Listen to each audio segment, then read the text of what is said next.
वृषभ राशि के लग्नाधिपति होते हैं शुक्रदेव, और यही शुक्रदेव आपके जीवन में अपने ही आपके राशि के ही स्वामी हैं। अब इनका जब गोचर परिवर्तन होता है तब आप ये समझिए तब आप वहां पर होते हैं।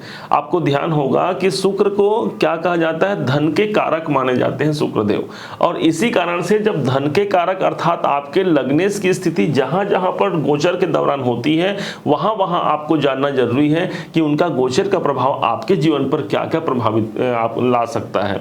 विशेष तौर पर आर्थिक परिप्रेक्ष्य से यदि देखा जाए तो यही शुक्रदेव आपके तीसरे घर को छोड़ करके, तृतीय भाव को छोड़ करके यही आपके चतुर्थ भाव पर गोचर कर जाएंगे। ठीक 7 जुलाई सन 2023 का वो दिन होगा जब प्रातः 4 बजे ये तीसरे घर को छोड़ करके चतुर्थ में आ जाएंगे। चौथा भाव वो स्थान है जहां पर सूर्य शासित ये स्थान माना गया है, सिंह राशि।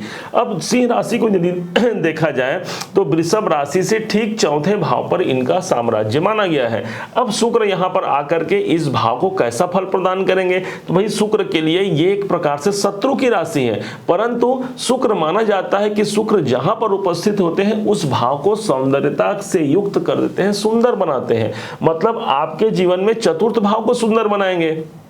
चतुर्थ भाव वो स्थान हो गया जो आपके भूमि, भवन, वाहन, मकान, आपकी प्रॉपर्टी है। किसी भी प्रकार के जो आपके एसेट्स हैं वो सारे के सारे हम लोग फोर्थ हाउस से देखेंगे। शुक्र आकर के इस भाव को खूबसूरत बनाएंगे। अब इनका संबंध देखते हैं। इनका संबंध हो जाता है आपके जीवन में 7 नंबर छठे भाव से। तो छठे भाव के स्वामी जब चतुर्थ भाव में जाए तो आर्थिक दृष्टिकोण से कैसे मानेंगे? आर्थिक दृष्टिकोण से आप ये मानेंगे कि छठा भाव एक प्रकार से हमारे दैनिक रूटीन का भाव माना जाता है। अब यही उठ करके चतुर्थ में आ जाए, मतलब जो आपके दैनिक कार्य क्षेत्र होंगे इनमें आपके घर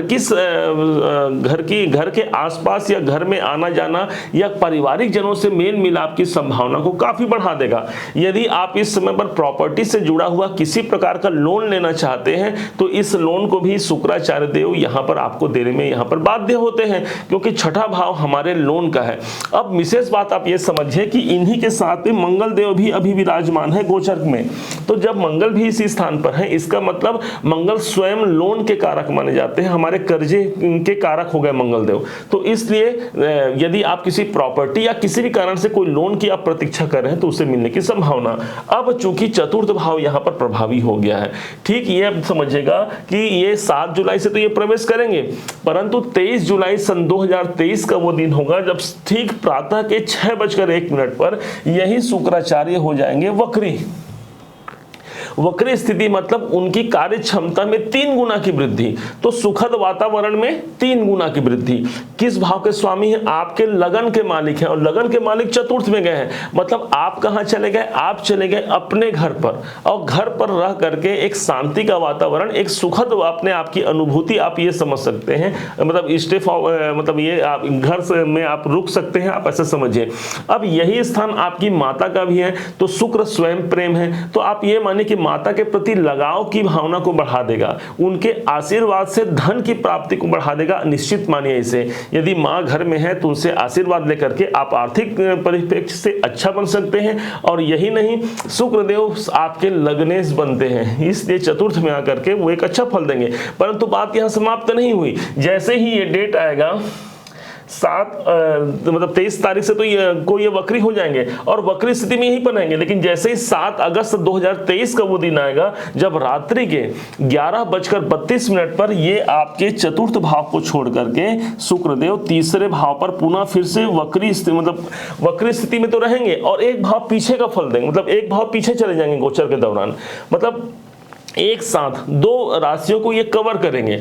एक तो अग्नि तत्व की राशि है जो कि सूर्य की राशि है, दूसरी जल तत्व की राशि है जो चंद्रमा की राशि है। अब आपके लग्नेश कहां चले गए? चौथे भाव को छोड़ दिए, अब ये चलेगा तीसरे भाव पर।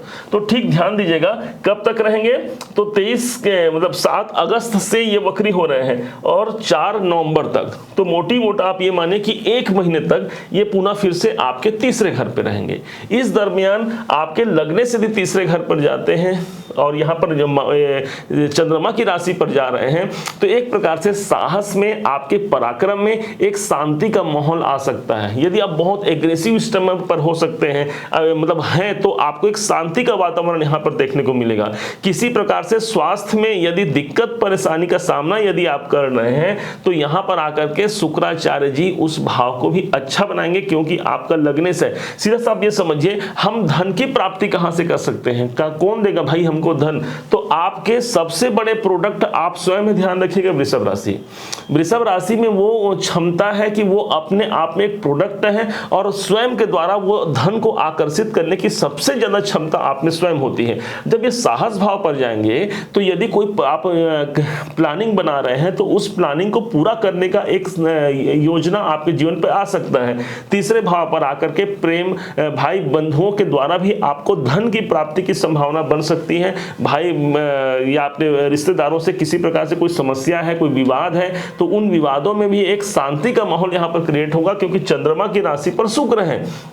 अब इसी समझेगा कि ये आपके छठे के स्वामी हैं और आपके लगन के मालिक हैं, तो सबसे ज्यादा शुक्र हमेशा लाइफ टाइम आपके लिए बहुत पॉजिटिव होते हैं, क्योंकि आपके लगनेश हो गए, मतलब आपके मेन, आपके सबसे मुख्य ग्रह हो गए। अब तीसरे पर ये कब तक रहेंगे? तो ये रहेंगे 4 सितंबर 2023 तक यही रहेंगे। फिर जैसे ही 4 सितंबर का दिन आएगा उसी दिन ही सुबह 6:07 पे ये पुनः फिर से निकल गए आपके तीसरे घर से और जहां थे वहां पर आ गए। मतलब देखिए कितना कितना यहाँ पर प्रभाव आ रहा है आपके लगनेश का। एक तरफ तो आपके चतुर्थ में आए अग्नि तत्व की राशि में, निकल करके जल तत्व की राशि में चले गए, तीसरे में चले गए, फिर वो वहां से निकल के फिर यहाँ से यहाँ वापस आ गए हैं। अब जब यहाँ पर आएंगे तो 4 सितंबर को ये मार्गी हो जाएंगे और 2 अक्टूबर को ये यहाँ पर आ रहे हैं। ये यहाँ पर 4 सितंबर को मार्गी भी हो गए। अब 2 अक्टूबर को यहाँ पर आएंगे आपके चतुर्थ में, और कब तक रहेंगे? तो 3/11/2023 तक रहेंगे। तो आप ये समझिए 2 अक्टूबर 23 से 3 नवंबर 23, मतलब लगभग 1 महीने के दरमियान ये पुनः आपको चतुर्थ भाव के ही प्रतिफल प्रदान करेंगे। आर्थिक समृद्धि कहां से प्राप्त होगी? चौथे घर से। हमने पहले कहा किसी प्रकार से प्रॉपर्टी संबंधित एक धन प्राप्ति का सुखद वातावरण हो सकता है। किस टाइम पर हमारे कोई प्रॉपर्टी जिसे हम सेल करना चाहते हैं, वहां से हमें मिलना चाहता है, वो एक अच्छा सोर्स बन सकता है। चौथा भाव हमारा कहीं ना कहीं एजुकेशन भी होता है, और तो उस फील्ड से भी जुड़ करके आप को एक अच्छा धन संबंधी कार्य पूर्ण करने की संभावना। चौथा भाव ही वो स्थान है जहां पर हम शांति महसूस करते हैं। तो बोलते हैं कि अपने जीवन में हम दिन रात मेहनत कर रहे हैं, लेकिन कुछ पल यदि शांति के मिल जाए तो अपने आप हमारा फिर माइंड और हमारा शरीर रिचार्ज हो जाता है और आर्थिक हम बढ़ोतरी के लिए ज्यादा कार्य कर पाते हैं। आप ये समझिए। तो इस प्रकार से इनका ट्रांजिट यहाँ पर 3/11/23 तक रहेगा, और फिर 3/11/23 के बाद वो ऑटोमेटिक आपके इस भाव को निकल करके वो चतुर्थ में चले जाएंगे। इन शुक्र का सबसे अच्छा संबंध आपके लगन से आपने हमने बताया।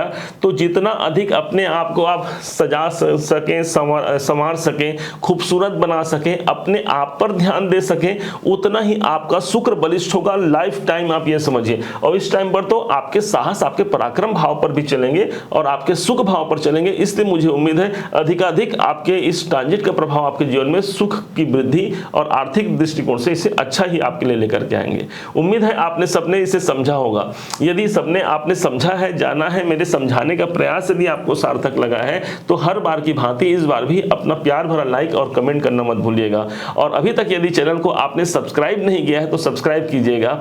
पुनः एक बार फिर आप सभी का दिवस मंगलमय हो, इन्हीं शुभकामनाओं के साथ। जय सिया राम।